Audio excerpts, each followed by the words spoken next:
ഡ്രാമയിൽ അധികം ഫൈറ്റ് വരുന്നില്ല സിനിമയില്.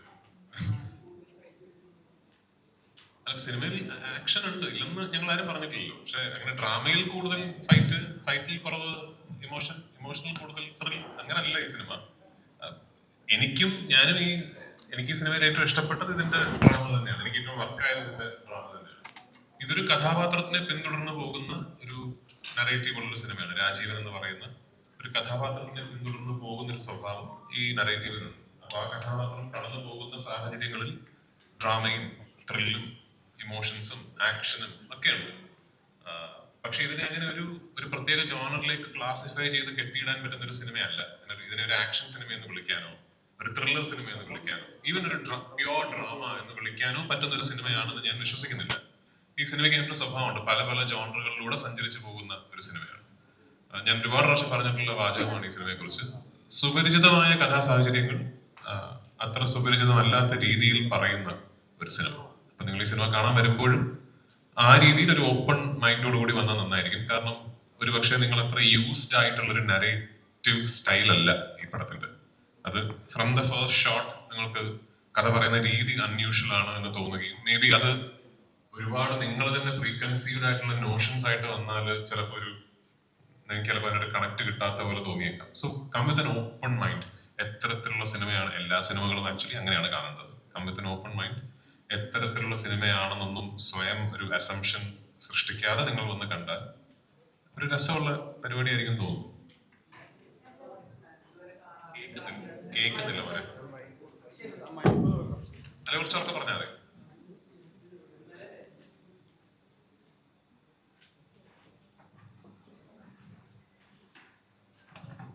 ഇന്നലെ ജയ്ക്ക് സാർ പറഞ്ഞിട്ടുണ്ടായിരുന്നു ഇതുവരെ കാണാത്ത ഒരു രാജുവേട്ടനെ ഐ നോബഡിയിൽ കാണാൻ പറ്റുന്നു. പക്ഷെ രാജുവേട്ടൻ മാത്രം സമ്മതിക്കുന്നില്ല. ബാക്കിയുള്ള ക്രൂസ് എല്ലാം ഇതുവരെ കാണാത്ത രാജുവേട്ടനെയാണ് പ്രതീക്ഷിച്ചിരിക്കുന്നത്. അതിൽ കൂടുതലൊന്നും പ്രതീക്ഷിക്കും ഒരു പ്രതീക്ഷ വേണ്ട.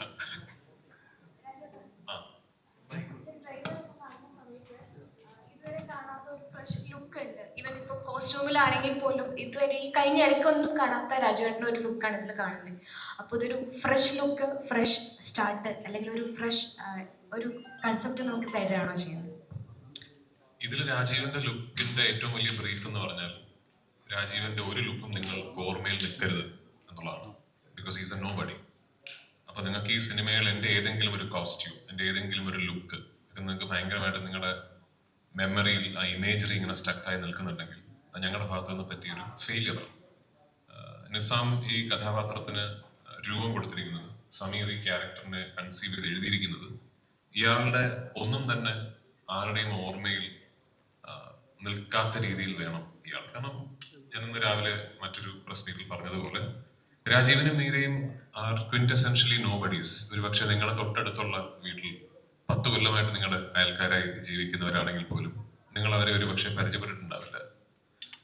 നമുക്കിടയിൽ തന്നെ ഒരുപാട് രാജീവന്മാരും മീരകളും ഉണ്ടാകും എന്ന് ഞാൻ കരുതുന്നു. അത്രയും ഒരു for lack of a better word സമൂഹത്തിൽ എടുത്തു പറയത്തക്ക ഒരു ഐഡന്റിറ്റിയോ ഒന്നും ഇല്ലാത്ത ഒരു വളരെ സാധാരണക്കാരനായ ഒരു മനുഷ്യൻ അസാധാരണമായ സാഹചര്യങ്ങളെ നേരിടേണ്ടി വരുമ്പോൾ ഉണ്ടാകുന്ന കാര്യങ്ങളൊക്കെയാണ് ഈ സിനിമയിൽ പറയുന്നത്. അപ്പൊ അങ്ങനെ ഒരു ലുക്കിനെ കുറിച്ചൊക്കെ നിങ്ങൾ യൂഷ്വലി ഒരു ലുക്ക് ഡിസൈൻ ചെയ്യുമ്പോൾ നമ്മൾ എന്താ ചെയ്യുക, ഒരു ക്യാരക്ടർ അതിന്റെ ലുക്ക് പെട്ടെന്ന് അതിന്റെ ലുക്ക് ഒരു കണക്ട് ഉണ്ടാകണം, ലുക്കിന് പെട്ടെന്ന് റിക്കോൾ വാല്യൂ ഉണ്ടാകണം. അതിന് ഒരു തരത്തിലുള്ള റിക്കോൾ വാല്യൂ ഒന്നും ഉണ്ടാകാൻ പാടില്ലാത്തൊരു ലുക്കിന് വേണ്ടിയാണ് ഈ സിനിമയിൽ ട്രൈ ചെയ്തത്. ഈ കഴിഞ്ഞ ദിവസങ്ങളിൽ ഇപ്പോൾ ഖലീഫയുടെ ഓരോരോ ലുക്കുകൾ ഇങ്ങനെ ആളുകൾ സ്പോട്ട് ചെയ്ത് ഫോട്ടോ എടുക്കുമ്പോൾ ഈ 20കളിൽ ഒരു 40കാരൻ്റെയും ഒരു മിഡ് 30s ഒക്കെ മെച്യൂരിറ്റി സ്ക്രീനിൽ തോന്നുന്ന പൃഥ്വിരാജിന് ഇപ്പം ഫോട്ടോക്ക് എത്തുമ്പോൾ 20s ആയിട്ട് ഫീൽ ചെയ്യുന്നു എന്നുള്ള കമന്റ്സ് എപ്പോഴും വരുന്നുണ്ട്. സോ അത് ശരിക്കും എങ്ങനെയാണ് അത് ഒരു കോംപ്ലിമെന്റ് ആയിട്ട് തന്നെ എടുക്കുന്നുണ്ടോ? തീർച്ചയായിട്ടും. എന്താ അതിനുവേണ്ടി വർക്ക് ചെയ്യുന്ന എങ്ങനെ ശരിക്കും? ഞാൻ ഓരോ സിനിമയുടെയും ആ സമയത്ത് ചെയ്തുകൊണ്ടിരിക്കുന്ന കഥാപാത്രത്തിന്റെ ലുക്ക് ആയിരിക്കുമല്ലോ എനിക്ക് ആ സിനിമയുടെ ഷൂട്ടിംഗ് നടക്കുമ്പോൾ ഷൂട്ടിംഗ് വേളകൾക്കപ്പുറവും. അപ്പൊ ഇപ്പോ ആമിർ അലിയുടെ ലുക്കാണ്. അപ്പൊ അതിപ്പോ ഈ ആമിർ അലി ഭയങ്കര സുന്ദരനായിട്ടൊക്കെ ഇരിക്കണം എന്നുള്ളൊരു ബ്രീഫ് ആ തിരക്കഥയിലും ആ സംവിധായകന്റെ ബ്രീഫിലും ഉള്ളത് കൊണ്ട് ഞാൻ നടന്നു പോകുന്ന വീഡിയോ ഒക്കെ എടുത്ത് സ്ലോ മോഷനിൽ എന്റെ പാട്ടൊക്കെ ഇട്ട് ഇപ്പൊ നോബഡി സമയത്ത് ഞാൻ എന്റെ ക്യാരവൻ ഷൂട്ടിംഗ് സ്പോട്ടിലേക്ക് നടന്നു വന്ന വീഡിയോ കണ്ടാൽ ഇയാൾക്ക് എന്താ വയ്യേ എനിക്ക് ആൾക്കാർ ചോദിക്കുക. കാരണം ആ ലുക്ക് അങ്ങനെ ആയിപ്പോയി. നിസാം അതിനുവേണ്ടി നിസാം അതിനെ കൺസീവ് ചെയ്തത് രാജീവൻ ഒരു ഫ്രസ്ട്രേറ്റഡ് ആയ ടയേർഡ് ആയ ഒരു മനുഷ്യനായിട്ടാണ്. അതുകൊണ്ടാണ് നിങ്ങൾ നോബഡി സമയത്ത് ഞാൻ സ്ലോ മോഷൻ നടക്കുന്ന വീഡിയോ നിങ്ങൾ കാണാത്തത്. അപ്പൊ അത് അടുത്ത ഞാൻ ചെയ്യാൻ പോകുന്ന സിനിമയിൽ എന്താണോ എന്റെ ലുക്ക്, ആ സമയത്ത് ഷൂട്ടിംഗ് അല്ലാത്ത വേളകളിലും അങ്ങനെയായിരിക്കും. So I only look like my characters. അല്ലാതെ ഇപ്പോ 40-ൽ 20, 20-ൽ 40, 60-ൽ 30 കണക്ക് എനിക്കറിയില്ല. പക്ഷെ ആക്ച്വലി നിങ്ങളെ കാണാൻ ഭയങ്കര നിങ്ങളുടെ പ്രായത്തിനേക്കാൾ ചെറുപ്പമാണ് എന്നുള്ളത് ഒരു കോംപ്ലിമെന്റ് ഒക്കെ ആണെങ്കിലും I'm not trying to look young. I'm just trying to look good for a 43-year-old. സാറേ ആരാ? ഓക്കെ. സാറേ ഈ ക്യാരക്ടറിന് വേണ്ടിയുള്ള ബോഡി വെയിറ്റ് കുറയ്ക്കുക അങ്ങനെ എന്തെങ്കിലും ഉണ്ട്? ഇതിന് അങ്ങനത്തെ ബ്രീഫ് ഒന്നും അല്ല. രാജീവന് അങ്ങനത്തെ ശരീരം എല്ലാ കഥാപാത്രങ്ങൾക്കും അത്തരത്തിലൊരു ബ്രീഫ് ഒന്നും ഇല്ല. എല്ലാ സിനിമകൾക്കും എല്ലാ കഥാപാത്രങ്ങൾക്കും ഈ ശരീരം ഇങ്ങനെ ആക്കൂ, ശരീരം ഇങ്ങനെ ആക്കണ്ട, അങ്ങനെ ബ്രീഫ് ഒന്നും ഇല്ല. ഒരു ഫിസിക്കാലിറ്റിക്ക് ഒരു ബ്രീഫ് ഒക്കെ കിട്ടുന്നത് ചില കഥാപാത്രങ്ങൾക്ക് മാത്രമാണ്. രാജീവിനെ സംബന്ധിച്ചിടത്തോളം ബി ആസ് അൺറിമാർക്കബിൾ ആസ് പോസിബിൾ എന്നുള്ളതാണ്. ഞാൻ നേരത്തെ പറഞ്ഞല്ലോ, അയാൾ എടുത്തു പറയത്തക്ക ഒന്നും ഇല്ലാത്തൊരു മനുഷ്യനാണ് രാജീവ്. ഇൻ ടേംസ് ഓഫ് അയാളെ കാണുമ്പോഴോ അല്ലെങ്കിൽ അയാളെ നിങ്ങളൊരു പക്ഷേ ഇൻ റിയൽ വേൾഡിൽ രാജീവിനെ കണ്ടാൽ you shouldn't be even giving a second look. അത്തരത്തിലുള്ളൊരു കക്ഷിയാണ്.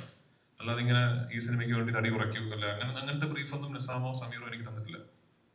രാജുവേട്ടാ, ഹലോ. രാജുവേട്ടാ, കുറച്ച് വർഷങ്ങൾക്ക് മുന്നേ ഇന്റർവ്യൂവിൽ രാജുവേട്ടൻ പറഞ്ഞിട്ടുണ്ടായിരുന്നു 10 വർഷത്തിന് ശേഷം നടക്കാൻ പോകുന്ന കുറച്ച് കാര്യങ്ങൾ, അതായത് ലൈഫിൽ നടക്കാൻ പോകുന്ന കുറച്ച് കാര്യങ്ങൾ. ഇപ്പം താങ്കൾ അതെല്ലാം അച്ചീവ് ചെയ്തിട്ടുണ്ട്. അപ്പം എല്ലാവരും പറയുന്ന സംഭവം ഇലുമിനാറ്റി അങ്ങനെയൊക്കെയാണ്. പക്ഷെ ഞാനങ്ങനെ ചിന്തിക്കുന്നില്ല. അപ്പം താങ്കൾ ലൈഫിൽ കാത്തു സൂക്ഷിച്ച് കുറേ ഡിസിപ്ലിൻസും കാര്യങ്ങളും കൂടെ തന്നെയാണത്. അപ്പം താങ്കൾ എന്താണ് ആ ഡിസിപ്ലിൻസ് എന്തൊക്കെയാണെന്ന് പറയാമോ? അങ്ങനെ പ്രത്യേകിച്ച് ഒരു ഡിസിപ്ലിൻ എനിക്കത് അതിന്റെ ഉത്തരം എന്താണെന്ന് പോലും അറിയില്ല. ഞാൻ പിന്നെ ഈ 10 വർഷം മുമ്പത്തെ ആ ചോദ്യം ചോദിച്ച് നിങ്ങൾക്ക് മടുക്കുന്നില്ല എന്നാണ് ഞാൻ ആലോചിക്കുന്നത്. കാരണം ഉത്തരം പറഞ്ഞ് എനിക്കും എടുത്തു തുടങ്ങി. ഇലുമിനാറ്റി 10 വർഷം മുമ്പ് അബദ്ധത്തിനൊരു ഇന്റർവ്യൂ കൊടുത്തു എന്നുള്ളതാണ്. ഈ അങ്ങനെ പ്രത്യേകിച്ച് എനിക്കങ്ങനെ കൃത്യമായിട്ടൊരു ഉത്തരവില്ല അതിന്. ഞാൻ ഇതൊക്കെ ചെയ്തത് കൊണ്ടാണ് ഞാൻ ഇങ്ങനെയൊക്കെ ആയതെന്ന് പറയാൻ എനിക്ക് കൃത്യമായിട്ടൊരു ഉത്തരവില്ല. എനിക്ക് ഭയങ്കര ഇഷ്ടമാണ് സിനിമയെ. എനിക്ക് സിനിമ ഷൂട്ടിംഗ് എന്ന് പറയുന്ന പ്രോസസ്സ് എന്ന് പറയുന്നത് ഞാൻ ഭയങ്കരമായിട്ട് എൻജോയ് ചെയ്യുന്ന ഒരു പരിപാടിയാണ്. എനിക്ക് ഇന്നും ഏറ്റവും എനിക്ക് സന്തോഷം തരുന്നത് ഒരു ഫിലിം ഉണ്ടാക്കുക, ഒരു സിനിമ ഉണ്ടാക്കുക എന്ന് പറയുന്ന പ്രോസസ്സിൽ ഇൻവോൾവ് ആയി നിൽക്കുക എന്നുള്ളതാണ്. അപ്പൊ ആ സന്തോഷം ഉള്ളിടത്തോളം കാലം എനിക്ക് something I want to keep going back to ഇങ്ങനെയൊക്കെ അങ്ങ് പോകുമായിരിക്കും എന്ന പ്രതീക്ഷയിലാണ്. പിന്നെ ഈ പറയുന്ന പോലെ ഈ ആഗ്രഹങ്ങൾക്ക് ലൈസൻസ് ഒന്നും വേണ്ടല്ലോ. You can dream as big as you want. ഇപ്പൊ ഞാൻ ഭയങ്കര ആ കാര്യത്തിൽ ഭയങ്കര ആംബിഷ്യസ് ആയിട്ടുള്ള ആളാണ്. ഞാൻ വലിയ സ്വപ്നങ്ങൾ കാണുന്നതാണ്. And I will try also. അതിനുവേണ്ടി ഞാൻ പ്രയത്നിക്കുകയും ചെയ്യും. എല്ലാ സ്വപ്നങ്ങളും നടന്നുകൊള്ളണമെന്നില്ല. I am okay with that. അങ്ങനെ എല്ലാ സ്വപ്നങ്ങളും നടക്കാത്തത് ഇസ് ഓക്കെ. പക്ഷെ അതിനുവേണ്ടി ട്രൈ ചെയ്യാത്തത് ഐ എം നോട്ട് ഓക്കെ. അത്രേ ഉള്ളൂ. വേറെ ഒരുപാട് പേരുണ്ട്. ബീങ് സമ്മടി എന്ന് പറയുന്ന സാധനമുണ്ട്. ഒരു ക്യാരക്ടർ, ഒരു മാഫിയ ഡോൺ അല്ലെങ്കിൽ ഒരു മെയിൻ ക്യാരക്ടറായി നിൽക്കുന്നത് അതിന് പ്രിപ്പറേഷൻസ് ഉണ്ടാവും. അതായത് എന്താ പറയുക, ഇന്ന ക്യാരക്ടറിന്റെ ഫിസിക്കിന്റെ പോലെ എന്നൊരു സംഭവം ബീങ് സമ്പടിയാണ്. ബീങ് നോബഡി എന്ന് പറയുന്നതിൽ എത്രത്തോളം ടഫുണ്ട്. ഒരു സാധാരണക്കാരൻ്റെ ഒരു മിഡിൽ ക്ലാസ് ആവറേജ് ലൈഫിൽ അവൻ ഫേസ് ചെയ്യുന്നത്. ഇപ്പം ഡാർവിന്റെ പരിണാമത്തിനകത്ത് ഒരു മിഡിൽ ക്ലാസ് ആവറേജ് മാന്റെ സ്ട്രഗിൾസും പിന്നീട് അവൻ പ്രതികരിക്കുമ്പോൾ ഉള്ള ഇതിലും ഉണ്ട്. ഇപ്പം റോബിൻ ഹുഡ് നോക്കുകയാണെങ്കിൽ ഒരു അതിലെ ഒരു നായകൻ എങ്ങനെ ഇതിലേക്ക് വരുന്നു എന്നുള്ളതുണ്ട്. ആ സിനിമയിൽ വളരെ ഇൻട്രസ്റ്റിംഗ് ആയിട്ടുള്ള ഇതാണ്. ഒരു സാധാരണക്കാര് തന്നെ ഒരുമിച്ച് ചേർന്ന് ചെയ്യുന്നൊരു ഇതാണ്. ഈ നോബഡിയിൽ എങ്ങനെയാണ് രാജീവ്? ഞാൻ നേരത്തെ പറഞ്ഞാണ്, എന്നെ ഏതൊരു ആക്ടറെ സംബന്ധിച്ചിടത്തോളം the distance to a somebody and the distance to a nobody is usually the same. കാരണം രാജീവിനിൽ നിന്നും ഇപ്പോൾ അടുത്ത ഞാൻ ഷൂട്ട് ചെയ്യുന്ന സിനിമ ആയതുകൊണ്ട് ആമിർലിയിൽ നിന്നും ഒരേ ദൂരമാണ് എനിക്കുള്ളത്. ഞാൻ രാജീവിനുമല്ല, ഞാൻ ആമിർലിയുമല്ല. അപ്പൊ ഈ രണ്ട് കഥാപാത്രങ്ങളും ഒരേ ദൂരത്താണ് എന്നെ സംബന്ധിച്ചിടത്തോളം. അവരിലേക്ക് എത്താനുള്ള പ്രോസസ്സ് രണ്ടും ഡിഫറെന്റ് ആണ്. അത് രണ്ടും ഡിഫറെന്റ് ആണെന്നുള്ളതാണ് ആസ് എൻ ആക്ടർ എന്റെ എൻജോയ്മെന്റ് എന്ന് പറയുന്നത്. ഇപ്പൊ രാജീവൻ എന്ന് പറയുന്ന കഥാപാത്രം ഒരു തിരക്കഥാകൃത്ത് ആ ക്യാരക്ടറിനെ എഴുതി, ഒരു സംവിധായകൻ ആ ക്യാരക്ടറിനെ കൺസീവ് ചെയ്തു. അവരെനിക്ക് പറഞ്ഞുതരും ഇങ്ങനെയൊക്കെയാണ് നമ്മളത്. അപ്പൊ ഞാൻ അവര് പറയുന്നതിൽ നിന്നും അവരെഴുതിയ തിരക്കഥ വായിച്ചതിൽ നിന്നും ഞാൻ ഇമാജിൻ ചെയ്യുന്ന ഒരു രാജീവനുണ്ടല്ലോ, ആ രാജീവനെയാണ് ഞാൻ പെർഫോം ചെയ്യുക. അപ്പൊ ചില സമയങ്ങളിൽ നിസാം പറയും അല്ല ഇതല്ല ഇങ്ങനല്ല എനിക്ക് വേണ്ടത് ഇങ്ങനെയാണ്. ചില സമയങ്ങളിൽ ഞാൻ നിസാമിനോട് പറയുന്ന സമയത്ത് എനിക്ക് ഇത് വർക്കാകുന്നില്ല, അപ്പം ഇപ്പോൾ ഇങ്ങനെയാണ് ഞാൻ ആക്ച്വലി ഇത് ചിന്തിച്ചത്, ഇങ്ങനെ ചെയ്യാമോ അങ്ങനെ ചോദിക്കും. ആ ഒരു കൊളാബറേറ്റീവ് പ്രോസസ്സിന്റെ എൻഡിൽ സ്ക്രീനിൽ വരുന്ന കഥാപാത്രമാണ് രാജീവനും. ഇതുപോലൊരു കൊളാബറേറ്റീവ് പ്രോസസ്സിന്റെ സ്ക്രീനിൽ വരുന്ന കഥാപാത്രമാണ് നജീബും അല്ലെങ്കിൽ ഖലീഫയിലെ ആമിർ അലിയും വാരണാസിയിലെ മുംബൈയും ഒക്കെ തന്നെ അങ്ങനെ വരുന്നതാണ്. അപ്പോ it's the same for me, being somebody, being nobody, it's all the same. ആക്ടറെ സംബന്ധിച്ചിടത്തോളം രണ്ട് കഥാപാത്രങ്ങൾ എന്നുള്ളത് തന്നെയാണ്. എൻജോയ് ചെയ്തിരിക്കുകയായിരുന്നു. യെസ്. ഹലോ. നോർമലി നമ്മൾ ചെയ്യുന്ന കഥാപാത്രം ക്യാരക്ടർ അപ്രീസിയേഷൻ കിട്ടാൻ പോകുന്ന ചെറിയൊരു പ്രോസസ്സാണ്. പ്രേക്ഷകർ അത്രയും ജഡ്ജിഡ് ആയിട്ട് നിൽക്കുന്ന ഒരു ടൈമാണ്. അപ്പോൾ ഓവറായിട്ട് ആ കഥാപാത്രം അത്രത്തോളം ഡീപ്പായിട്ട് ചെയ്യുക അങ്ങനെയാണെങ്കിൽ അത് പ്രോസസ്സ് ശരിയല്ലല്ലോ എന്നൊക്കെ ചിന്തിച്ച് അത് ജഡ്ജ് ചെയ്ത് ക്യാരക്ടർ എന്താ പറയുക ഓവർ ജഡ്ജിങ്ങായിട്ട് ചെയ്യുന്ന ഒരു പീരീഡാണ് ഇപ്പോൾ. അപ്പം ഉള്ളിലെ കഥാപാത്രം കേൾക്കുന്ന ആളുകൾ അത്രത്തോളം പ്രിയപ്പെട്ടതായിരുന്നു. അപ്പം ഈ സിനിമയിലെ വീരന്റെ കഥാപാത്രം എത്രത്തോളം പ്രേക്ഷകരെ കണക്ട് ചെയ്യാൻ പറ്റും? ഐ ഹോപ്പ് കണക്ട് ചെയ്യാൻ പറ്റുമെന്ന്. പക്ഷേ ഉള്ളൊഴുക്കില് അഞ്ജു എന്ന് പറഞ്ഞ ക്യാരക്ടർ പോലെ തന്നെ ഞാൻ ഒരുപാട് മീറ്റ് ചെയ്തിട്ടില്ല. I have not met somebody who has gone through her life circumstance. അതുകൊണ്ട് ഞാൻ വളരെയധികം ഡിപ്പെൻഡൻ്റ് ആയിരുന്നു സമീറും നിസാമുമായിട്ട് discussions. Also if people are judging or ഒരുപാട് ഇപ്പം സിനിമയെ പറ്റിയിട്ടും ആക്ടിങ്ങിനെ പറ്റിയിട്ടും ഈ ക്രാഫ്റ്റിനെ പറ്റിയിട്ടൊക്കെ ഒരുപാട് കൂടുതൽ ഇൻഫർമേഷൻ ഉള്ള ഒരു കാലമാണ്. And there's a lot of critique happening. Anybody can put up a video about it. For me, it's very inspiring because it makes me want to, break out of that. And in our process, if I do fail, also I think it's a really cool thing to have. Because ഇപ്പോഴത്തെ ഒരു കൾച്ചറിൽ എങ്ങനെയാണെന്ന് വെച്ചാൽ you are not allowed to fail, you must not എന്നുള്ളൊരു pseudo pressure ഉണ്ട്. And I would like to see if I'm doing something new and if it doesn't hit I make a better attempt next time. പക്ഷേ മീരയുടെ കാര്യത്തിൽ എനിക്ക് നല്ല decent level of confidence ഉണ്ട്. Because it's how a team set it up. എനിക്കവിടെ മീരയുടെ costume ഇട്ട് അവിടെ പോയി I just had to exist S Meera. Everything else is taken care of. Be it Rajivan being Rajivan, Nizam and Sameer guiding me the right way. ഒരുപാട് സമയത്ത് of course Nizam is the kind of director who will be like, no, you go be whatever you think Meera is. അതിൽ എത്തിയിട്ടില്ല എന്നുണ്ടെങ്കിൽ ഞാൻ പറയാം എന്നുള്ളത്. And in that way is very different from other directors that I've worked. So I don't think I'm underconfident about our connect. Because അത്രയും well woven ആയിട്ടുള്ള ക്യാരക്ടറാണ് Meera. She doesn't like stand out as a separate. Prithvi നേരത്തെ പറഞ്ഞ പോലെ തന്നെ these are not about how much people will remember these characters. Relatability ആണ്, and I think we've got something special. അതേപോലെ മാം പറഞ്ഞ പോലെ നമ്മളൊരു കഥാപാത്രം ചെയ്ത് പറഞ്ഞ പോലെ ഒരു അക്സെപ്റ്റ് ചെയ്ത് കഴിഞ്ഞാൽ നമ്മളൊരു പൊസിഷനിൽ നിൽക്കുന്നു, അല്ലെങ്കിൽ നമ്മൾ അവിടെ ഓഡിയൻസിലേക്ക് നമ്മൾ റീച്ചബിൾ ആവും. ഇപ്പൊ പറഞ്ഞ പോലെ ചിലത് റീച്ച് ആവും, ചിലത് റീച്ച് ആവത്തില്ല, ചിലത് കണക്ട് ആവത്തില്ല. അപ്പൊ ഈ കണക്റ്റഡ് ആവാതെ വരുമ്പോൾ ഓഡിയൻസിൽ നിന്ന് റിയാക്ഷൻ ഉണ്ടല്ലോ. ചിലത് അക്സെപ്റ്റബിൾ ആകും, ചിലത് ഭയങ്കര ക്രിട്ടിക്കൽ. അപ്പൊ അതിനെ എങ്ങനെയാണ് ഫേസ് ചെയ്യുന്നത്? ചിലര് പറഞ്ഞ പോലെ നമ്മൾ ഇവിടെ എത്തിച്ചല്ലോ, ചില പല എക്സാം പാസ്സായതുകൊണ്ട് ഞാൻ എല്ലാ എക്സാം പാസ്സാവണം എന്നൊരു ഓട്ടോമാറ്റിക് പ്രഷർ ഉണ്ടാകും. ആസ് ആൻ ആക്ട്രസ് എത്രത്തോളം ആ പ്രഷർ ഫേസ് ചെയ്യുന്നു? It's impossible to always get it right. അതൊരു unnecessary expectation and pressure to put on self ആണ്. Couple of things, like somebody asked Prithvi about how he manifested and made sure all this thing. He enjoys his work, so hence he makes sure like he'll achieve that. Or even if the achievement is not there, our enjoyment is there. It's very similar like that for me. ഞാനൊരു സെറ്റിലുള്ള സമയത്ത് എൻ്റെ return of investment, എൻ്റെ ROI is the fact that I am having a great time on set. And my only promise is that നിങ്ങൾ പൈസ കൊടുത്ത് cinema കാണാൻ പോവുകയാണെങ്കിൽ എൻ്റെ ഏറ്റവും sincere most effort you will see on screen. I won't take that for granted. പക്ഷേ for example, I've had people come and say that, oh, you were amazing in Rajyama, and then some other people are like, oh, what did you do? And I'm okay with that because that is your experience of watching that film. It doesn't take away the fact that Vinu and I had a great time making the film. So two things can be true at the same time, and as long as our uddesham be avada intact aanengil, I am sure that I will continue to put my best foot forward. Thanks. ഇപ്പൊ മലയാള സിനിമയിൽ പുതിയ cinema എല്ലാവരും ചോദിക്കുന്നത് മാത്രമേ ചോദിക്കാണോ? അതാണ് ആ ആ ചോദിച്ചു ആ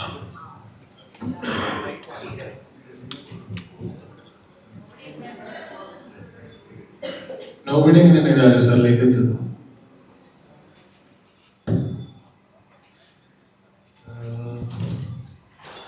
ഇങ്ങനെ എത്തിയെന്ന് വെച്ച് കഴിഞ്ഞാൽ ഫസ്റ്റ് തലയിൽ വന്നത് രാജ് ഓപ്ഷൻ തന്നെയാണ്. ആദ്യം സ്ക്രിപ്റ്റ് കംപ്ലീറ്റ് ചെയ്തു.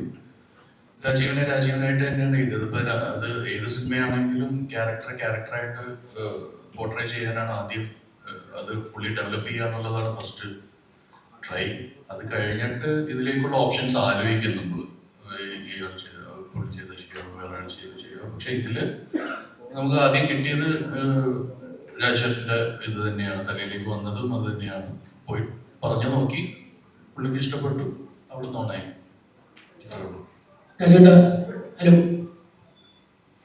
രാജേട്ടാ അപ്പം ഇപ്പം രാജേട്ടന് അടുത്ത ഡയറക്ടോറിയൽസ് ഒക്കെ വരുന്നുണ്ട്. സോ ലാലേട്ടനെ വെച്ച് ഓൾറെഡി ചെയ്തു.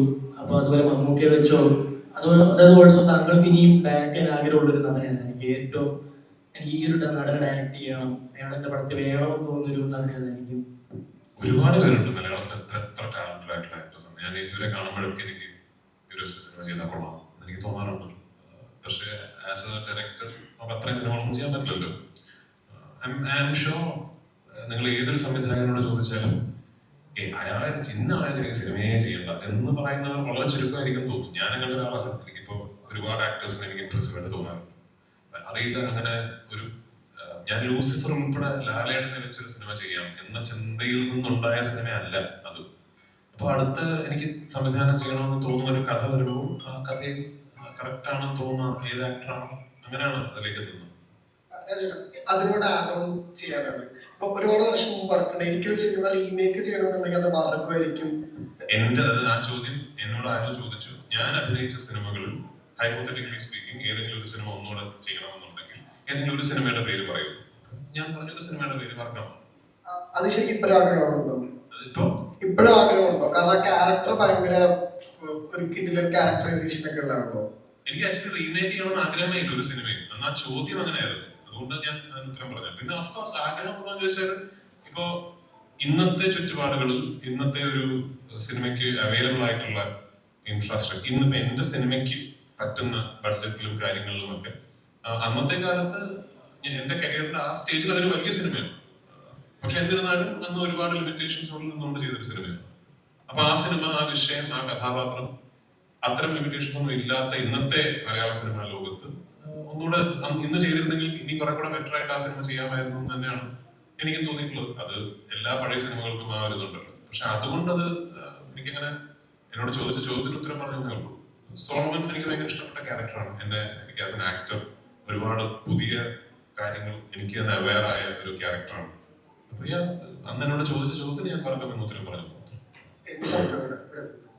ഈ ശരിക്കും ഈ ക്യാരക്ടേഴ്സ് ഭയങ്കര അൺപ്രെഡിക്റ്റബിൾ ആവുന്നത് ഈ ഡയറക്ടേഴ്സിന് ഭയങ്കര എക്സൈറ്റ്മെന്റ് ഉണ്ടാക്കുന്ന കാര്യമാണ്. ഇപ്പൊ റഷാക്കിന്റെ ട്രെയിലർ കാണുമ്പോൾ പോലും ഈ ലൂക്കിനെ പറ്റിയിട്ട് നമുക്കൊരു പിടിയും കിട്ടുന്നില്ല. സിനിമ കണ്ട് ത്രൂഔട്ട് കണ്ടു കഴിയുമ്പോഴാണ് നമുക്ക് അയാളെ മനസ്സിലാവുന്ന അയാളുടെ ഇന്റൻഷൻ എന്താണെന്ന് പോലും.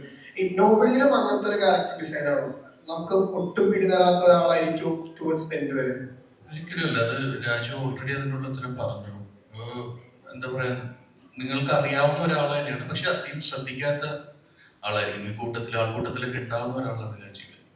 പുള്ളിക്ക് അങ്ങനെ അൺപ്രഡിക്റ്റബിൾ ആയിട്ടുള്ള ഇതൊന്നുമില്ല. പുള്ളി ഒരു അൺപ്രഡിക്റ്റബിൾ സിറ്റുവേഷനിൽ എത്തിപ്പോയതാണ് ഈ സിനിമയിൽ നമ്മൾ പറയാൻ ശ്രമിക്കുന്നത്. ആ സിറ്റുവേഷനിൽ എത്തിപ്പോയിട്ട് പിന്നെ അയാൾ ആ സിറ്റുവേഷനിൽ നിന്ന് എങ്ങനെ പോരുന്നു എന്നുള്ളതാണ് പുള്ളിക്ക് ഇഷ്ടം. ആ വളരെ സാധാരണക്കാരനായിട്ട് അധികം ആരുടെ നോട്ടം കിട്ടാതെ ജീവിക്കാനും തന്നെയാണ്. അതിലേക്ക് തിരിച്ചെത്തിപ്പെടുന്നതാണ് ഈ സിനിമ.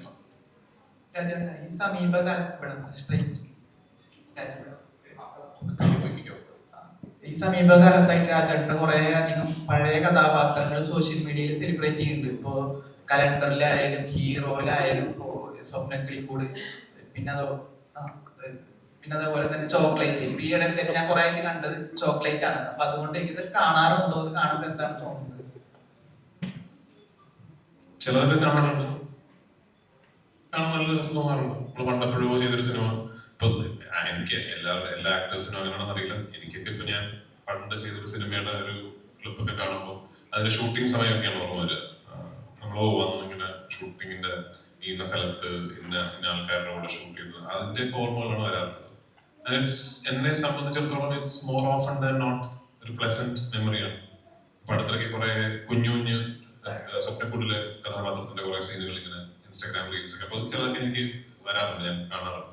അപ്പൊ എന്നെ സംബന്ധിച്ചിടത്തോളം ഞാനത് കാണുമ്പോൾ എന്റെ ഓർമ്മയിൽ വരുന്നത് പണ്ട് പോണ്ടിച്ചേരിയിൽ ചാക്കോച്ചനും ജയസൂരിയും ഞാനും ജാസ്മിനും ഭാവനയും എല്ലാവരും ഒരുമിച്ച്, വിജീഷും ഒക്കെ ഒരുമിച്ച്, ഹനീഫൊക്കെ കുറെ നാൾ സ്പെൻഡ് ചെയ്ത ആ ഓർമ്മകളൊക്കെയാണ് വരുന്നത്. അപ്പൊ അതിറ്റ്സ് എ നൈസ് റെക്കോർഡ്.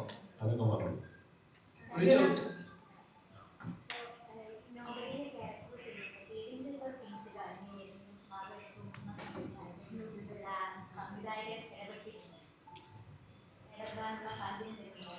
ഞാൻ ആക്ച്വലി ആ കാര്യത്തിൽ ഞാനൊരു സംവിധായകനായതിൽ പിന്നെ എൻ്റെ ഏറ്റവും വലിയ അച്ചീവ്മെന്റ് എന്ന് പറയുന്നത് നിവൃത്തിയുണ്ടായ പണി ചെയ്യാതിരിക്കാൻ തിരിച്ചറിവ് എനിക്കുണ്ടായി എന്നുള്ളതാണ്. അപ്പൊ അതുകൊണ്ട് ഞാനിപ്പോ സംവിധാനം ചെയ്യുന്ന സിനിമകൾ ഒഴികെ ബാക്കി സിനിമകളിൽ എനിക്ക് ആ ഏരിയ തന്നെ താല്പര്യമില്ല. എന്നോട് സംവിധായകൻ എന്ത് ചെയ്യാൻ പറയുമോ അത് ഞാൻ ചെയ്യും. എനിക്ക് അത്ര മതി. കണ്ടിട്ട് പറയും, സിനിമ കണ്ടിട്ട് പറയും, 9 സിനിമ ഇറങ്ങുള്ളൂ, ഏഴ് കൊള്ളാവില്ല നിങ്ങൾ പറയും. രാജേട്ടാ ഇവിടെ നേരത്തെ ഈ ചോദ്യം വളരെ നേരത്തെയാണ്. സോഷ്യൽ മീഡിയയിൽ ഇപ്പൊ ഭയങ്കര ഡിസ്കഷൻ ആയതുകൊണ്ട് ചോദിക്കാണ്. ഇപ്പൊ ഓണത്തിന് രാജേട്ടന്റെ ഖലീഫ് ഇറങ്ങുന്നുണ്ട്, ദുൽഖറിന്റെ 3 വർഷത്തിന് ശേഷം അയാംഗീന്ന് ഇറങ്ങുന്നുണ്ട്, അതുപോലെ തന്നെ നീചേട്ടന്റെ ബത്ലഹേം കുടുംബ യൂണിറ്റ് ഇറങ്ങുന്നുണ്ട്. ഇത് ഈ ക്ലാഷ് റിലീസ് ഇറങ്ങുന്നത് വലിയ രീതിയിൽ സോഷ്യൽ മീഡിയയിൽ ആഘോഷിക്കുന്നുണ്ട്. ഈ ക്ലാഷ് റിലീസിനെ രാജേട്ടൻ എങ്ങനെയാണ് നോക്കിക്കാണുന്നത്? സോഷ്യൽ മീഡിയയിൽ ഇപ്പൊ ഭയങ്കര ഡിസ്കഷൻ ആയതുകൊണ്ടാണ് ചോദിക്കുന്നത്. ഞാനും ആഘോഷിക്കും, ഞാനും ആഘോഷിക്കാം. എല്ലാ സിനിമകളും ഒന്നാട്ടെ. നിങ്ങൾ എല്ലാ സിനിമകളും തിയേറ്ററിൽ പോയി കാണണം. ഓണം സമയത്ത് ഇത് 3 വേറെ ഏതൊക്കെ സിനിമ ടോക്സിക് ഉണ്ട്. എല്ലാ സിനിമയും കാണുന്നുണ്ടോ? നല്ല ചിലവാണെന്നറിയാം, പക്ഷെ എന്നാലും എല്ലാ സിനിമയും പറ്റിയേക്കാം.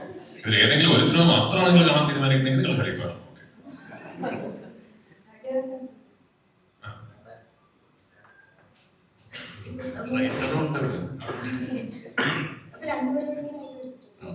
റോഷാദ് ചെയ്യുമ്പോഴത്തേക്കും വലിയ സ്റ്റാർ കാസ്റ്റ് ആണ്. അതിനുശേഷം കെട്ടിയോടാണെങ്കിലും മാലാക അതിലൊക്കെ ആണെങ്കിലും ആസ്വദിക്കാം ഒക്കെ ഉണ്ട്. ഇവിടെ പൃഥ്വിരാജ്, പാർവതി, തിരുവോത്തന ഒരു വലിയ സ്റ്റാർ കാസ്റ്റ് ആണ് വരുന്നത്. അപ്പൊ ഇവരൊക്കെ ഒരുപാട് കഥകൾ കേൾക്കുന്ന ആൾക്കാരാണ്. അപ്പോൾ ഒരു സിനിമയൊക്കെ ചെല്ലുമ്പോൾ ഇവരെ എങ്ങനെ കൺവിൻസ് ചെയ്യിപ്പിക്കുക, ഇത് ചെയ്താൽ ബെറ്റർ ആയിരിക്കും, അല്ലെങ്കിൽ ഇത് സെലക്ട് ചെയ്യണമെന്ന് എങ്ങനെയാണ് കൺവിൻസ് ചെയ്യിപ്പിക്കുക? നമ്മൾ സ്ക്രിപ്റ്റിൽ നന്നായിട്ട് പണിയെടുത്തിട്ടുണ്ടെങ്കിൽ ഇവരെ കൺവിൻസ് ചെയ്യിപ്പിക്കുക എന്നുള്ളൊരു പ്രശ്നമില്ല. നമ്മൾ അവിടെ പോയിട്ട് ഇവർ നന്നായിട്ട് കഥ പറയും. എനിക്കതറിയില്ല, അപ്പൊ ആ ജോലി ഇവരാണ്. നന്നായിട്ട് കഥ പറയും. ആ കഥയിൽ സ്റ്റഫ് ഉണ്ടെങ്കിൽ യെസ്. അത് ഈ 3 പേരെടുത്തു, ആസിഫിന്റെ അടുത്തായിക്കോട്ടെ, മമ്മൂക്കാന്റെ അടുത്തായിക്കോട്ടെ, പ്രതിയുടെ അടുത്തായിക്കോട്ടെ, നമ്മൾ ചെയ്തത് കഥ പറയാനുള്ള ജോലി മാത്രമാണ്. അതിനുശേഷം ഒരു കൺവിൻസിങ് എന്ന് പറഞ്ഞൊരു സ്റ്റേജിൽ ഇല്ല. അപ്പൊ അവർക്ക് കഥ കേട്ടു, അവർക്ക് ഇഷ്ടപ്പെട്ടു, ഓക്കെ നമ്മൾക്ക് ചെയ്യാന്ന് പറയുന്നു, തീർന്നു. എനിക്ക് സോഷ്യൽ മീഡിയയിൽ ഇങ്ങനെ ഒരു ന്യൂസ് കണ്ടിരുന്നു, ഡയറക്റ്റ് ചെയ്യാൻ പോകുന്നു എന്നുള്ളത്. അങ്ങനെ ഒരു ഐഡിയ ഉണ്ടോ? അങ്ങനെ ചെയ്യാൻ പോകുന്നുണ്ടോ? അത് ശരിയാണോ? ഡയറക്റ്റ് ചെയ്യാൻ പോകുന്നുണ്ടോ? Yes, I am going to direct. Like 5 years I have been attempting to direct. I have found respect for directors who are trying to mount their project, because for various reasons it hasn't come together. But everything is ready, and I'm hoping early next year I'll be on the show. രാജോട്ട, ഇപ്പം ചക്രം cinema നോക്കുകയാണെങ്കിൽ രാജോട്ട് 22ാമത്തെ വയസ്സിൽ ചെയ്ത സിനിമയാണത്. അത് അത്രയും ഡെപ്തുള്ള ഒരു character. ഇപ്പൊ എനിക്ക് സെയിം 22 വയസ്സാണ്. ഇപ്പൊ ഒരു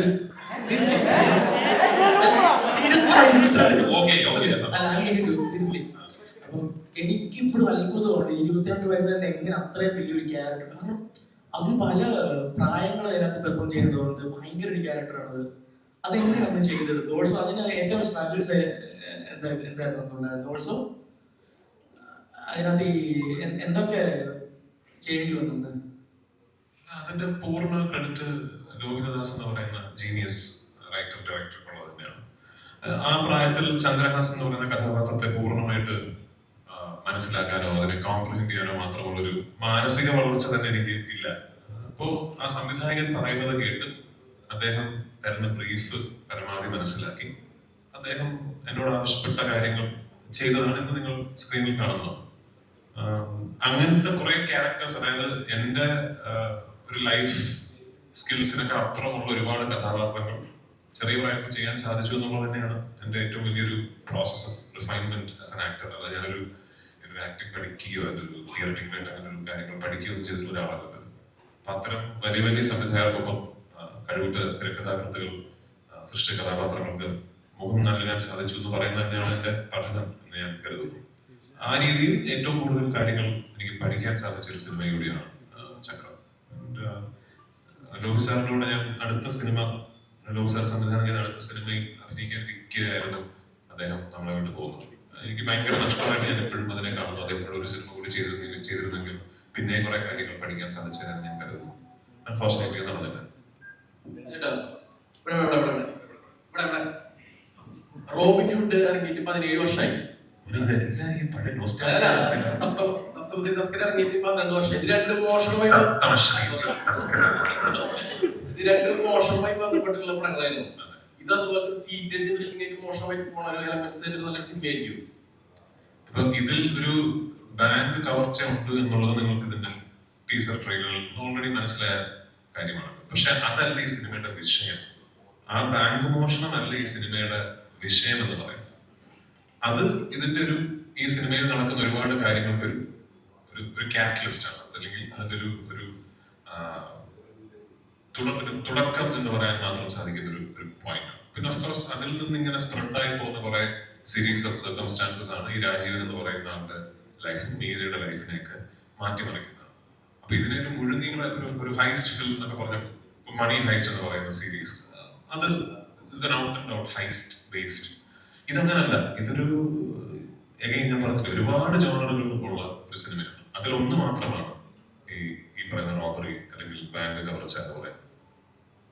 ചേട്ടാ, ശരിക്കും മലയാള സിനിമ ഇപ്പോൾ അതായത് നമ്മളെല്ലാം പ്രേക്ഷകന് കണക്റ്റഡ് ആവുന്ന ലെവലിലുള്ള ചിത്രങ്ങളാണ് കൂടുതൽ. അതായത് കാണുന്ന പ്രേക്ഷകന് ഈ നമ്മൾ എവിടെയോ കണ്ടിട്ടുണ്ടല്ലോ, അല്ലെങ്കിൽ ഈ കഥ ഞാൻ എവിടെയോ കേട്ടിട്ടുണ്ടല്ലോ, അല്ലെങ്കിൽ എവിടെയോ കണ്ടിട്ടുള്ള ഒരാളാണല്ലോ എന്ന് തോന്നിക്കുന്നല്ലോ. ഇപ്പം ഉദാഹരണത്തിന് ഇപ്പം ലാസ്റ്റ് ഇറങ്ങിയ ബാലൻ സിനിമ എടുത്ത് നോക്കുകയാണെങ്കിൽ ഒരിക്കലും ഓഡിയൻസിന് ഓരോ സെക്കൻഡും അടുത്ത എന്താണെന്ന് പ്രെഡിക്റ്റ് ചെയ്യാൻ പറ്റില്ല. ഇവരാരായത് എങ്ങനെ അവസാനം പ്രേക്ഷകനെ അടുത്ത എന്താണെന്ന് തോന്നിപ്പിക്കുന്ന ലെവലിലുള്ള ചിത്രങ്ങളാണ്. അപ്പം ഒട്ടാകുന്ന ഗ്രാഫ് മാറിക്കൊണ്ടിരിക്കുന്നത്. ഇപ്പൊ താങ്കളുടെ ചിത്രങ്ങൾ പ്രൊഡക്ഷൻ ചിത്രങ്ങളാണ്, താങ്കളുടെ ഡ്രീമുകളാണ്, ഇപ്പോൾ ചെയ്യണമെന്ന് ആഗ്രഹിക്കുന്ന കാര്യങ്ങളാണ് ഓരോ സിനിമയിലൂടെ ചെയ്യിക്കുന്നത്.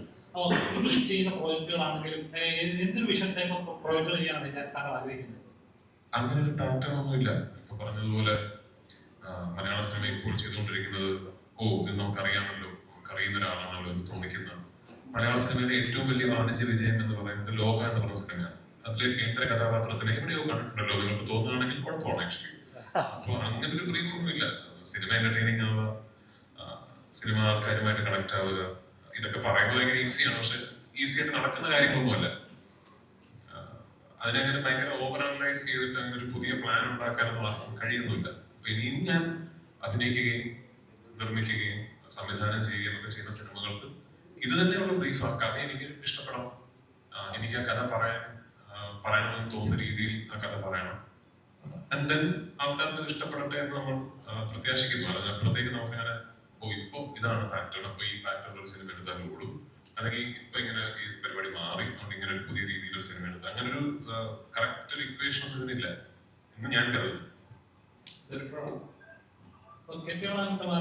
അവസാനത്തെ ആ ഒരു 10 മിനിറ്റ് നേരം പ്രേക്ഷകന് ഭയങ്കരമായിട്ട് കണക്റ്റഡ് ആവുന്ന ഒരു സീനാണ് ശരിക്കും പറയാൻ.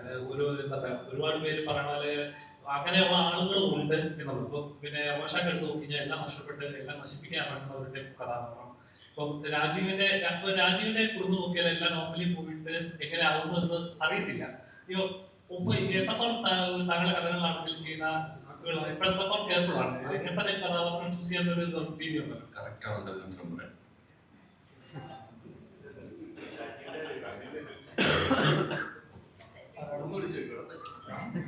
അതായത് ഇപ്പം ഇവിടെ കെട്ടിയോളം നാലാക്കി സിനിമ നോക്കുക, അവസാനത്തെ 10 മിനിറ്റത്തെ സീനുണ്ട്. അത് പ്രേക്ഷകൻ ഇപ്പൊ അങ്ങനത്തെ കഥാപാത്രങ്ങൾ കാണുമ്പോൾ നമുക്കുണ്ട്. റോഷാക്കിൽ എടുത്ത് നോക്കുകയാണെങ്കിൽ എല്ലാം നഷ്ടപ്പെട്ടിട്ട് എല്ലാം നശിപ്പിക്കാൻ പറ്റുന്ന ഒരു കഥാപാത്രം. ഇപ്പൊ രാജീവന്റെ ഇതിലേക്ക് ട്രെയിലർ നോക്കുമ്പോൾ നോർമലി പോകുന്ന ഒരാളെ ലൈഫിൽ അസാധാരണമായ സംഭവം നടക്കുമ്പോൾ പിന്നെ അയാൾ ചെയ്യുന്ന സർവൈവിംഗ് തോന്നുന്നു. അപ്പൊ ഈ കഥാപാത്രങ്ങൾ ചൂസ് ചെയ്യുന്ന രീതികളുണ്ട്. എന്റെ കഥാപാത്രം പോകുന്ന യാത്ര, അവർ ഫേസ് ചെയ്യുന്ന ചാലഞ്ചസ്, അങ്ങനത്തെ ഒരു ചൂസിങ് ഉണ്ട്. എത്രത്തോളം റിസർച്ച് ഉണ്ട്? റോഷാക്കിന് തീരെ റിസർച്ച് ഇല്ല. കാരണം റോഷാക്ക് അങ്ങനത്തെ ഒരു മൂവിയാണ്. റോഷാക്ക് ലൂക്ക് ആന്റണി എന്ന ഒരു ക്യാരക്ടറിന്റെ തലയിൽ മാത്രം നടക്കുന്നത്. അയാൾ കാണുന്ന വേൾഡേ നമ്മൾ കാണുന്നു, അയാൾ കാണാത്തത് നമ്മൾ കാണുന്നില്ല. അപ്പൊ അത് കുറച്ചുകൂടി ഈസിയാണ്. പ്ലസ് റോഷാക്കിൽ ഞങ്ങൾ ആക്ച്വലി വർക്ക് ചെയ്തത് ആ ക്യാരക്ടറിന്റെ ഹോപ്പാണ്. അതായത് ദിലീപ് എന്ന പുള്ളിയുടെ ലൈഫിലെ വില്ലൻ ഒരു ഗോസ്റ്റ് ആയിട്ട് ഇവിടെ തന്നെ ഉണ്ട് എന്ന ഹോപ്പ് പുള്ളിക്ക് ഇല്ലെങ്കിൽ പുള്ളി മേ ബി സൂയിസൈഡ് ചെയ്യേണ്ടി വരും. അപ്പൊ ആ ഹോപ്പ്, ജീവിക്കാനുള്ള ഒരു ഹോപ്പാണ് ആ പടം. ഈ സിനിമ ബേസിക്കലി ഇപ്പൊ നമ്മളെല്ലാം പറയുന്ന പോലെ മേ ബി നമ്മൾ ഇന്ന് ഇങ്ങോട്ട് വരുന്ന സമയത്ത് നമ്മൾ പാസ് ചെയ്തു പോയ ഒരാൾ, അയാൾ മേ ബി അയാളുടെ ലൈഫിൽ ഏറ്റവും വലിയൊരു ഫൈറ്റ് കഴിഞ്ഞിട്ട് വരികയായിരിക്കും. നമുക്കറിയില്ല, പുള്ളി നമ്മളെ പാസ് ചെയ്തു പോയി, നമ്മൾ അയാളെ നോക്കുപോലുമില്ല, നമ്മളതുപോലെ ഒരു ഫൈറ്റിന് പോകുമായിരിക്കും. അപ്പൊ അതുപോലെ നമ്മൾ ഡെയിലി കാണുന്ന, നമുക്ക് പേരറിയാത്ത, മുഖം അറിയാത്ത ഒരാൾ, അയാൾ മേ ബി നമുക്കൊരു നോബഡി ആയിരിക്കും, അയാളുടെ ഫാമിലി മേ ബി ഒരു സോബഡി ആയിരിക്കും. അപ്പൊ അതാണ് നിങ്ങൾ ആക്ച്വലി വർക്ക് ചെയ്യാൻ ട്രൈ ചെയ്തത്. ഡയറക്ടറിനോട് ഇവിടെ സൈഡ് ഇവിടെ ഐ നോബഡി എന്ന പേരിന്റെ അർത്ഥം ഞാൻ ആരുമല്ല എന്നാണ്. ആ പേര് കഥാപാത്രത്തിന്റെ ഐഡന്റിറ്റി എന്ന ക്രൈസിസിനെയാണോ അല്ലെങ്കിൽ സസ്പെൻസിനെയാണോ സൂചിപ്പിക്കുന്നത്? രണ്ടുമല്ല. പുള്ളിയല്ല പുള്ളിയെ നോബഡിയായിട്ട് വിശേഷിപ്പിക്കുന്നത്. പുള്ളിയുടെ ഒരു അവസ്ഥയെ നമ്മുടെ സിസ്റ്റം എങ്ങനെയാണ് അതിനെ കാണുന്നത്, അല്ലെങ്കിൽ നമ്മുടെ ചുറ്റുപാടുള്ള ആളുകൾ എങ്ങനെയാണ് പുള്ളിയെ കാണുന്നത് എന്നുള്ളതാണ് ഐ നോബഡി എന്ന് പറയുന്ന ഒരു ഇതുകൊണ്ട് ഉദ്ദേശിക്കുന്നത്. പിന്നെ നമ്മൾ ഈ ഗവൺമെന്റ് ഫോമിലൊക്കെ നമ്മൾ എന്തെങ്കിലും ഒരു റിക്വസ്റ്റ് ഒക്കെ കൊടുക്കാനായിട്ട് പോകുമ്പോൾ ആദ്യം ഐ കുത്തുകുത്ത് അവിടെയാണല്ലോ നമ്മൾ പേര് എഴുതുന്നത്. അപ്പോൾ അവിടെ അതിൽ അങ്ങനെയാണ് ഈ ഒരു ഐഡിയ, ടൈറ്റിലിംഗ് ഐഡിയ ഞങ്ങൾ ചെയ്തു വെച്ചത്. ഈ നോബഡി എന്ന് പറയുന്നത് ഒരു സിഗ്നേച്ചർ ടൈപ്പ് പോലെയാണ് നമ്മൾ ഡിസൈൻ ചെയ്തേക്കുന്നത്. സോ ഞാനും നോബഡിയാണ്, താനും നോബഡിയാണ്, ഇവിടെ ഇരിക്കുന്ന എല്ലാവരും നോബഡീസ് ആണ് എന്നുള്ളതാണ് under the perspective of A system അല്ലെങ്കിൽ ഒരു സോഷ്യോ പൊളിറ്റിക്കൽ സിറ്റുവേഷനിൽ നിന്ന് നോക്കിക്കഴിഞ്ഞാൽ. അതാണ് ഉദ്ദേശം. ഒരു കാര്യം ഞാൻ ചോദിച്ചോട്ടെ, പേഴ്സണലി ആണ്, എന്താണ് ഇപ്പൊ ഇത്രയും ആർട്ടിസ്റ്റോട് വെച്ച് കുറെ പടങ്ങൾ ചെയ്തു ഡയറക്ടറോട്, ഇനി മലയാളത്തിൽ ഏതെങ്കിലും താരങ്ങൾ വെച്ച് പടം ചെയ്യാൻ ആഗ്രഹമുണ്ടോ? ഇനി ആരെങ്കിലും പടം, ഏതെങ്കിലും താരങ്ങൾ വെച്ച് പടം ചെയ്യാൻ ആഗ്രഹമുണ്ടോ? ഇനി അങ്ങനെ ചെയ്യുകയാണെങ്കിൽ ആരെ വെച്ച് ചെയ്യാനാണ് ആഗ്രഹം? മൂന്ന് പടമല്ലാണ് ചെയ്തിട്ടുള്ളത്. ഇനി കുറച്ചാലും കൂടി ചെയ്യുന്നുണ്ട്, എല്ലാവരായിട്ടും ചെയ്യാൻ സാധ്യതയുണ്ട്. ഇപ്പൊ അങ്ങനെയാണ് ഞാൻ ശ്രമിക്കുന്നത്. ഇപ്പൊ അടുത്ത പടം വേറൊരു സ്റ്റാറുമായിട്ട് ചെയ്യണം, വേറെ ടെക്നിക്കൽ ടീമുമായിട്ട് ചെയ്യണം. അങ്ങനെ എല്ലാം ഇപ്പൊ ജോണർ ഷിഫ്റ്റിംഗ് നടത്തുന്നത് പോലെ തന്നെ എല്ലാം ട്രൈ ചെയ്യണമെന്ന് ആഗ്രഹമുണ്ട്. എന്റെ ബെസ്റ്റ് ഇട്ട് ഒരു ബെസ്റ്റ് റിസൾട്ട് കൊടുക്കണമെന്ന് ആഗ്രഹമുണ്ട്. അതിലൂടെ ലേൺ ചെയ്യണമെന്ന് ആഗ്രഹമുണ്ട്. ഇനി കുറെ ചെയ്യും, സത്യമായിട്ട് ചെയ്യും.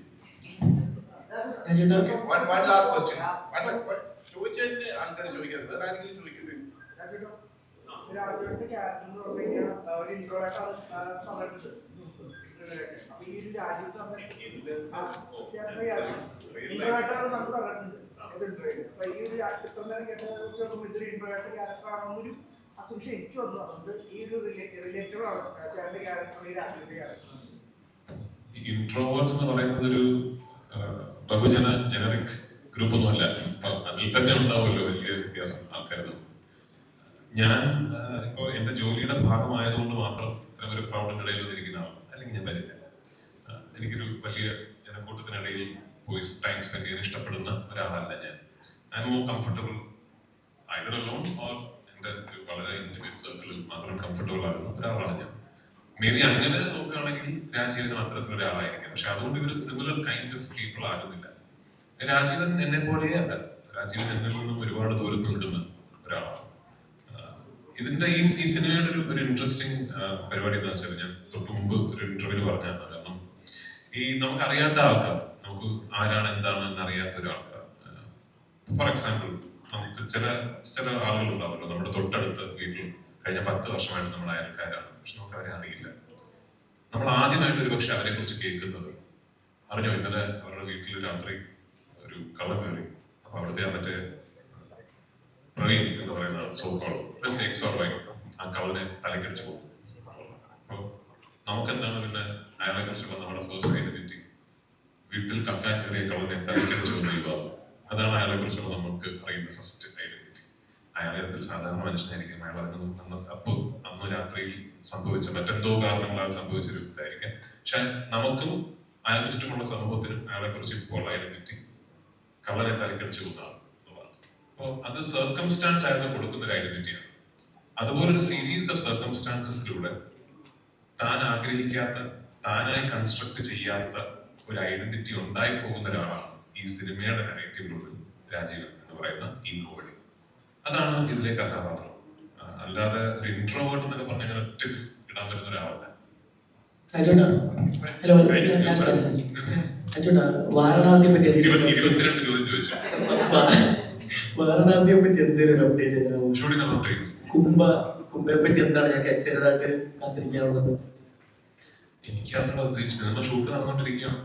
ഇനിയും കുറച്ചുകൂടെ ഷൂട്ടിംഗ് ഞാൻ ഇത് അടുത്ത ജോയിൻ ചെയ്യാൻ പോകുന്നത് അതിന്റെ ഷൂട്ടിങ്ങിനാണ്.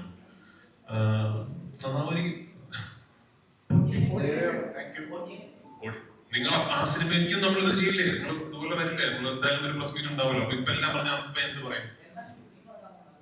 ഇതിന് പ്രീ പ്രൊഡക്ഷൻ നടക്കുന്നു. എന്നാ ഹാരിസൺ ഷൂട്ടിംഗ് തുടങ്ങാമോ? ഹാരിസൺ പറയും ഇവിടില്ല, സോറി, പ്രീ പ്രൊഡക്ഷൻ നടക്കണം. ഇപ്പൊ രാഹുൽ ടീമും pre production. Thank you so much. Thank you everybody. Thanks for coming. Thank you.